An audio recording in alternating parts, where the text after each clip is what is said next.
দিশা যেভাবে পড়ে গিয়েছিল সেভাবে বসে হা করে সামনের দিকে তাকিয়ে আছে। সারিকা সাইফা ফোনের ক্যামেরা অন করে সামনের দিকে ধরে স্ট্যাচু হয়ে দাঁড়িয়ে আছে। আলিশা পপকর্ন খাচ্ছিল। ভয়ে ওর হাত থেকে পপকর্নের প্যাকেটটা পড়ে গেল। ও আম্মু গো, ভূত ভূত বলে চিৎকার দিয়ে হিয়ানকে জড়িয়ে ধরলো। অভি হিয়ান আহি ঠোঁট চেপে হাসি আটকানোর চেষ্টা করছে, কারণ সামনে স্টেজে জেরিন কালো রঙে মাখামাখি হয়ে দাঁড়িয়ে আছে। শুধু রং নয়, রঙের উপরে এক গাদা সাদা তুলো। কালো রঙের উপরে সাদা তুলো পড়ায় জেরিনকে একদম ভয়ঙ্কর দেখতে লাগছে। অবশ্য ওটা জেরিন কিনা সেটাই বোঝা যাচ্ছে না। ওর চোখ দুটো ছাড়া আর কিছুই দেখা যাচ্ছে না। মনে হচ্ছে সামনে যেন একটা কালো ভূত নিয়ে দাঁড়িয়ে আছে। বিয়েবাড়ির অতিথিরা সবাই হেসে গড়াগড়ি খাচ্ছে। দিশাকে ওইভাবে হা করে বসে থাকতে দেখে অভি দিশার কাছে গিয়ে ওর সামনে হাঁটু গেড়ে বসে আস্তে করে বলল, কি হলো, এইভাবে শক্ত হয়ে বসে আছো কেন? এগুলো তো তোমাদেরই প্ল্যান ছিল। দিশা অভির দিকে তাকিয়ে অবাক হওয়া কণ্ঠে বলল, বিশ্বাস করুন, এভাবে ওকে দেখতে যে এতটা ভয়ঙ্কর লাগবে আমি স্বপ্নেও ভাবতে পারিনি। আল্লাহ, আমি একটুর জন্য হার্ট অ্যাটাক করিনি। এমন প্ল্যান করো কেন যাতে নিজেই হার্ট অ্যাটাক করো? সারিকা আর সাইফা ওই দুইটাকে দেখে মনে হচ্ছে কোমায় চলে গেছে, আর তোমাকে দেখে মনে হচ্ছে তুমি বিদ্যুতের ঝটকা খেয়েছো। তোমাকে একদম আমাদের বাসার সামনের পাগলটার মতো লাগছে। অভি উঠে দাঁড়িয়ে দিশার দিকে হাত বাড়িয়ে বলল, এবার তাড়াতাড়ি করে উঠে পড়ো, না হলে লোকে তোমাকে সত্যি সত্যি পাগল ভাববে। বলা তো যায় না, আবার তোমাকে ধরে পাগলা গাড়িতেও দিয়ে আসতে পারে। দিশা অভির হাতের উপরে একটা থাপ্পড় মেরে উঠে দাঁড়িয়ে রঙি কণ্ঠে বলল, shut up and get lost. আমার আপনার হেল্পের কোনো প্রয়োজন নেই। আপনি আমার থেকে 100 হাত দূরে থাকবেন। বলে দিশা হন হন করে সেখান থেকে চলে গেল। অভি মুচকি হাসি দিয়ে বিড়বিড় করে বলল, দূরে তো থাকতেই চেয়েছিলাম, কিন্তু তুমি থাকতে দিচ্ছ কই? কি দরকার ছিল এভাবে ডান্স করার? জেরিনকে তো অন্যভাবেও শাস্তি দিয়ে যেত। শুধু শুধু নিজের বিপদ নিজেই ডেকে আনলে। এবার আমার থেকে তোমাকে কে বাঁচাবে সুইট হার্ট? এইদিকে সেরিন রেগে চিল্লাচিল্লি শুরু করে দিয়েছে। হাতের কাছে যা পাচ্ছে তাই ভাঙচুর করছে। স্টেজটা পুরো তছনছ করে দিয়েছে। জেরিনের মা বাবা আবির চেয়েও জেরিনকে থামাতে পারছে না। ও ডেকোরেশনের লোকদের হাবিজাবি বলে গালিগালাজ করছে। ওর মতে এইগুলো ডেকোরেশনের লোকজনের কাজ। এসব দেখে গেস্টরা প্রচন্ড বিরক্ত হচ্ছে। কেউ কেউ তো আবার জেরিনের পাগলামিগুলো ভিডিও করছে। মোনা খান, আহাদ খান, মীরা রহমান, আসুম রহমান, মেঘের দুই মামা মামি ওনারা ফার্ম হাউসের ভেতরে চলে গেছে। ওনাদের এইসব ড্রামা দেখার কোনো ইচ্ছে নেই। তাছাড়া এটা যে আহিরদের কাজ সেটা ওনারা ভালো করেই বুঝতে পেরেছেন। একে গায়ে হলুদের অনুষ্ঠানটা ভুন্ডল হয়ে গেল, তার উপর জেরিনের এমন পাগলামোর মতো ব্যবহারের জন্য রহমান পরিবারের সবাইকে মেহমানদের সামনে বেশ লজ্জাজনক পরিস্থিতিতে পড়তে হয়েছে। জেরিন অনেকক্ষণ পর অনুভব করলো ওর শরীর ভীষণ চলছে, চোখের মধ্যেও জ্বালা করছে। ও তড়িঘড়ি করে ফার্ম হাউসের ভেতরে চলে গেল সাবান নেওয়ার জন্য। আহির, দিশা, সারিকা, সাইফা, অভি, হিয়ান, আলিশা সাহির ফার্ম হাউসের ছাদে গোল হয়ে বসে জেরিনের লাফালাফির ভিডিওগুলো দেখছে আর ভাবছে এইগুলো কোন কোন গ্রুপে আপলোড দেবে। তখনই ছাদে মিহির এলো, এসে আহিরকে উদ্দেশ্য করে বলল, এইসব ফালতু কাজ করে কি লাভ হলো বলতো? ওই মেয়ে যা করেছে তাতে এইটুকু শাস্তি ওর জন্য যথেষ্ট নয়। ওকে তো ভয়ঙ্কর কোনো শাস্তি দেওয়া উচিত ছিল। ওর গায়ে একটু কালার আর তুলে ঢাললে আর কয়েকটা ভিডিও গ্রুপে পোস্ট করলে আর কি বা হবে? না হয় একটু অপমানিত হবে, তাতে কি ওর করা অন্যায়গুলো শাস্তিপূর্ণ হয়ে যাবে? ওকে তো চলন্ত আগুনে ফেলে দেওয়া উচিত। আহির বসা থেকে উঠে দাঁড়িয়ে মিহিরের কাঁধে হাত রেখে বলল, শান্ত হও বৎস, ওর শাস্তির সবে মাত্র এক ধাপ শুরু হয়েছে, তাই ট্রেলারটা একটু হালকার উপরে ঝাপসা দিয়েই শুরু করলাম। আর তোকে কে বলো ওর গায়ে শুধু কালার আর তুল ঢেলেছে? হ্যাঁ, ওই কালারের মধ্যে গোলমরিচের গুঁড়ো আর চুলকানির পাউডারও ছিল। কাল সকালে দেখবি the great cute girl Jerin রহমানকে একদম শেওড়া গাছের পেতির মতো লাগবে, কারণ এমন চুলকানি পাউডার দিয়েছি না, 15 দিনের আগে চেহারায় কোনো মেকআপ ইউজ করতে পারবে না। হ্যাঁ। ওদের কথার মাঝে নিচ থেকে জেরিনের কান্নার আওয়াজ ভেসে আসলো। তিশা ভাঁকা হাসি দিয়ে বলল, গাইস, শো শুরু হয়ে গেছে, তাড়াতাড়ি নিচে চলো, আজকে কাকাতুয়ার লাইভ ডান্স দেখবো। ওরা সবাই নিচে এসে দেখে জেরিন নিজের রুমে বেডের উপরে শুয়ে কাঁদছে, আর কয়েকজন মিলেও শরীরে বরফ লাগিয়ে দিচ্ছে।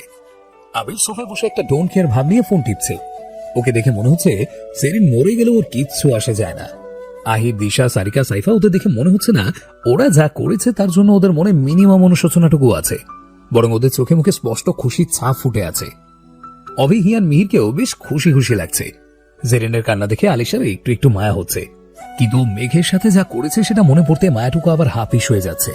সারিকা আবিরকে দেখিয়ে বলল, থ্যাঙ্কস টু আল্লাহ, এই রাম ছাগলের সাথে মেক আপের বিয়ে হয়নি। দেখো একবার নিজের বউ কতটা কষ্ট পাচ্ছে, আর এই গাধাটা বসে বসে ফোন টিপছে, বিয়াদব একটা। ওটাকে দেখলেই আমার খুন করে দিতে ইচ্ছে করে। বেটা হারামি একটা, ইচ্ছে তো করছে ওকে জেরিনের মতো কালা পানিতে চুবানি দিয়া কালা কালা বানিয়ে দিই। ওদের দুজনের কথা শুনে দিশা আর আলিশা ঠিক করে হেসে দিল। মৃদু আলো ঝলকানি চোখে পড়তেই পিটপিট করে চোখ খুলে তাকালো মেঘ। ঘুমো ঘুমো চোখে সামনে তাকাতেই দেখলো আহান সামনের সোফায় ঘুমোচ্ছে। মুহূর্তেই মেঘের সব ঘুম পালিয়ে গেল। ও একটা জোরে চিল্লানি দিয়ে ধর ফুরিয়ে শোয়া থেকে উঠে বসলো। চারপাশটা তাকিয়ে ভালো করে দেখতে লাগলো। না, এটা তো রুম নয়। তাহলে এখন কোথায় আছে ও? এখানে আসলেই বা কিভাবে? এসব ভাবতে না ভাবতেই কাল রাতের সব কথা আস্তে আস্তে মনে পড়ে গেল। আর একরাশ বিষণ্ণতা এসে ওর মনে ভর করলো। মেঘের চিল্লানি শুনে আহান লাফিয়ে উঠল। দ্রুত দৌড়ে মেঘের কাছে এসে অস্থির হয়ে জিজ্ঞাসা করলো, কি হলো মেঘ? কোথায় কষ্ট হচ্ছে? খারাপ কিছু স্বপ্ন দেখেছ? মেঘ মাথা নিচু করে নাসূচক ঘাড় নাড়ালো। তারপর মিনমিন করে আহানকে উদ্দেশ্য করে জিজ্ঞাসা করলো, আমরা এখন কোথায় আছি? এখানে কিভাবে এলাম? আর আমাকে বাসায় না নিয়ে এখানে নিয়ে এসেছেন কেন? আমার গায়ের লেহেঙ্গাটা কোথায়? আর আমার ড্রেসটা চেঞ্জ করিয়েছে। আহান এগিয়ে এসে মেঘের বেডের পাশে দাঁড়িয়ে স্বাভাবিকভাবেই বলল, আমি চেঞ্জ করেছি। কেন, কোনো সমস্যা? মেঘ কিছুক্ষণ বড় বড় করে তাকিয়ে থেকে ফিক করে হেসে দিয়ে বলল, আপনার কি মনে হয় বলুন তো, আপনি এই কথা বলবেন আর আমি মুভির হিরোইনদের মতো ফ্যাচ ফ্যাচ করে কান্না শুরু করে দিব? কখনো না, কারণ আমি জানি আপনি আমার ড্রেস কখনোই চেঞ্জ করতে পারেন না, আর পারমিশন ছাড়া তো কখনোই না। আপনি কোনো মেয়েদের পারমিশন ছাড়া তাদের গায়ে হাত দেন না। আর আমি এটাও জানি অজ্ঞান অবস্থায় আমার ড্রেস চেঞ্জ করা দূরের কথা, আপনি আমাকে খারাপভাবে ছুঁয়েও দেখেননি। মেঘের কথায় আহান স্তব্ধ হয়ে গেল। অবাক চোখে ওর দিকে তাকিয়ে আছে। এইটুকু পিচ্ছি মেয়েটাকে এতটা বিশ্বাস করে? আহান হাতে আকাশের চাঁদ পাওয়ার মতো খুশি হচ্ছে। আহান মেঘের আরেকটু কাছে গিয়ে ওর কপালে অনেক সময় নিয়ে গভীর ভাবে একটু চুমু খেলো। তারপর মুখের উপরে পড়ে থাকা চুলগুলো আলতো করে কানের পেছনে গুজে দিয়ে ভোর লাগা কণ্ঠে বলল, তুমি নিজেও জানো না আজকে আমি ঠিক কতটা খুশি হয়েছি। আজকে সকালটা আমার জন্য যে এতটা মধুর হবে আমি ভাবতেও পারিনি। থ্যাংক ইউ সো মাচ এতটা বিশ্বাস করার জন্য।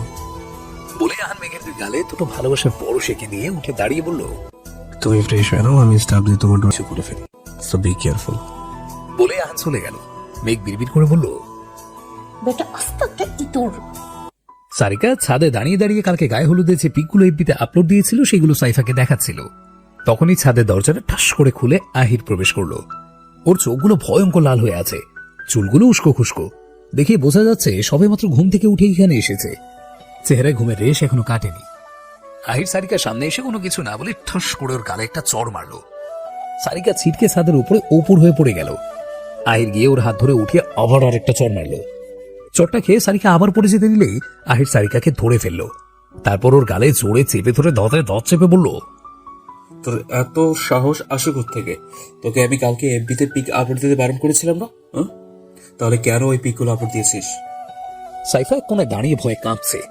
সারিকা ছটফট করছে কাল থেকে আহিরের হাত ছাড়ানোর জন্য। সারিকা বলল, ভাইয়া ছাড়ো প্লিজ, লাগছে আমার। আমার কথা অবান্য করার সময় মনে ছিল না? আমাকে রাগালে আমি তোর কি অবস্থা করব? সারিকা আহিরের হাতটা এক ঝটকায় ছাড়িয়ে ওকে ধাক্কা দিয়ে চেঁচিয়ে বলল, তোমার সাহস হয় কি করে আমাকে থাপ্পড় মারার? তুমি আমার গার্জিয়ান নাকি যে আমাকে তোমার সব কথা শুনে চলতে হবে? সাইফা যত দোয়া পারত সব মনে মনে পড়ে ফেলেছে। সারিকাকে এইভাবে কথা বলতে দেখে ভয়ে ওর হাত পা কাঁপছে। বিড়বিড় করে বলল, ওরে গাধি, পাঁচতে চালে মুখটা বন্ধ রাখ। এমন ভাবে কথা বললে আহির ভাইয়া তোকে পিসার চাপটা পিঠা বানিয়ে দিবে।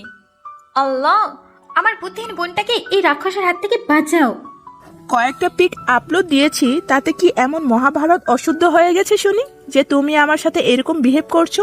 মিস্টার সাওয়ান সিজাত আহির, আমার কোনো ব্যাপারে যদি কখনো নাক গলিয়েছো তাহলে কিন্তু খুব খারাপ হয়ে যাবে বলে দিলাম। আচ্ছা তাই নাকি? তা কি খারাপ করবি তুই আবার? আমি তোর সামনে দাঁড়িয়ে আছি, সাহস থাকলে কি করবি করে দেখা। আর কয়েকটা পিক আপলোড দিয়েছিস, তাতে কি হয়েছে তাই না? তারা তারা দেখাচ্ছে কি হয়েছে। বলে আহির নিজের ফোনটা অন করে সারিকার আইডিতে ঢুকলো। তারপর কালকের পিকগুলোর কমেন্ট বক্সে ঢুকে একটা একটা করে কমেন্ট পড়তে লাগলো। এক একজন এক এক ধরনের কমেন্ট করেছে।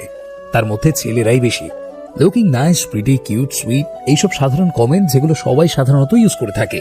আহির বলল, ওই ছেলেরা এই ধরনের কমেন্ট কেন করবে? আর ফ্রেন্ড লিস্টে এত ছেলেই বা থাকবে কেন? সারিকা ঝাড়ি মেরে বলল, কমেন্টগুলোয় তুমি খারাপ কি দেখলে? এগুলো সাধারণ কমপ্লিমেন্ট যেগুলো আমরা সবসময় ইউজ করে থাকি। আর আমার ইনবক্সে কাকে ফ্রেন্ড রাখবো আর কাকে রাখবো না সেটা আমার ব্যাপার, তুমি বলার কে?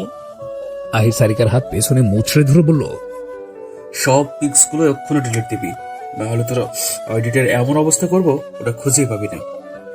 যা খুশি করো, আমি এগুলো কিছুতেই ডিলেট করব না। আহির সারিকার হাতটা ছেড়ে একটা ভাঙা হাসি দিয়ে বলল, আর নিজের নিউ আইডির কি নাম রাখবি সেটা ডিসাইড করে নে। টাটা। বলেই আহির নিচে চলে গেল। সাইফা সারিকার কাছে এসে বলল, ওই গাধি, কি করলি এটা? এইবার তোর আইডিয়াটাকে কেউ বাঁচাতে পারবে না, ওটা আজকে গেল। আরে ছাড় তো, ওই লুজার আবার কি করবে? এরা মুখেই বড় বড় কথা বলতে পারে, কাজের বেলায় ঘেঁচু। সাইফা সারিকার মাথার পেছনে একটা থাপ্পড় মেরে বলল, ওরে ছাগল, আহির ভাইয়াকে এখনো চিনতে পারলি না? ভাইয়া যা বলে তাই করে দেখায়। আজকে তো আইডিয়ার বিসর্জন হবেই। কালকে তোকে কতবার বারণ করেছিলাম পিকগুলো আপলোড না দেওয়ার জন্য, কিন্তু তুই তো আমার কোনো কথাই শুনলি না। এবার মজা বোঝ। শাট আপ, একদম ওই আহেরের বাচ্চা চামচেগিরি করবি না। ব্যাস, দুইজন সব কাজ ভুলে আবার ঝগড়ার কাছে লেগে গেল। মেঘ ওয়াশরুম থেকে বের হতেই দেখলো আলিশা বেডের উপরে বসে আছে। ও অবাক হয়ে আলিশার কাছে গিয়ে জিজ্ঞাসা করলো, আপি, তুমি কখন আসলে? আলিশা মুচকে একটা হাসি দিয়ে বলল, কালকে রাতেই এসেছি। কিন্তু কেন? তুমি বিয়ে বাড়ি ছেড়ে এখানে কি করছো? আর তুমি কার সাথে এখানে এসছো? হিয়ানের সাথে এসেছি। আর কালকে রাতে গায়ে হলুদের অনুষ্ঠান শেষে আহান ভাইয়া হিয়ানকে ফোন করে বলে কাউকে কিছু না বলে যেন আমাকে নিয়ে এই রিসোর্টে চলে আসে। আমরাও ভাইয়ের কথা মতো এখানে চলে এসেছি। এসে দেখি তুইও এখানে আছিস। ভাইয়া আমাদের এখানে কেন আসতে বলেছে সেটা জিজ্ঞেস করায় ভাইয়া আমাদের সবটা খুলে বলল। আর এটাও বলেছে যে সবাই যদি জানতে পারে তুই আহান ভাইয়ের সাথে আছিস তাহলে সবাই তোর নামে আজে বাজে কথা বলবে। তাই ভাইয়া ওখানে মিহিরকে দিয়ে বলিয়েছে আমি আর তুই আমাদের বাড়ি চলে গেছি, আর আহান ভাইয়া আর হিয়ান ওদের নিজেদের বাড়ি চলে গেছে। দরজায় টোকা পড়তেই মেঘের ভাবনায় ছেদ ঘটল। দরজার ওপাশ থেকে একজন মেলি কণ্ঠে বলল, may I come in ma'am? Coming. Permission পেয়ে একজন 25-26 বছরের মেয়ে রুমে প্রবেশ করলো। মেয়েটার হাতে একটা ফুড ট্রলি আর মুঠের মধ্যে একটা শপিং ব্যাগ, গায়ে ইউনিফর্ম পরা। দেখে বোঝা যাচ্ছে রিসোর্টের কোনো স্টাফ। মেয়েটা ফুড ট্রলিটা এক সাইডে রেখে মেঘের কাছে এসে হাতের ব্যাগটা মেঘে থেকে বাড়িয়ে দিয়ে ঠোঁটের কোণে মুচকে হাসি ঝুলিয়ে বেশ ফর্মাল ভাবে বলল, you dress ma'am, dry clean করানো হয়েছে, এবার পড়তে পারবেন। মেঘ মিষ্টি হেসে বলল, thank you so much. You are most welcome ma'am. আপনার শরীরের অবস্থা এখন কেমন ম্যাম? আগের থেকে একটু বেটার ফিল করছেন? জি, আগে থেকে অনেকটা বেটার ফিল করছি। ওকে, টেক কেয়ার। আমি এখন আসছি, আপনার ব্রেকফাস্ট ওখানে রাখা আছে, খেয়ে নেবেন। Good day ma'am.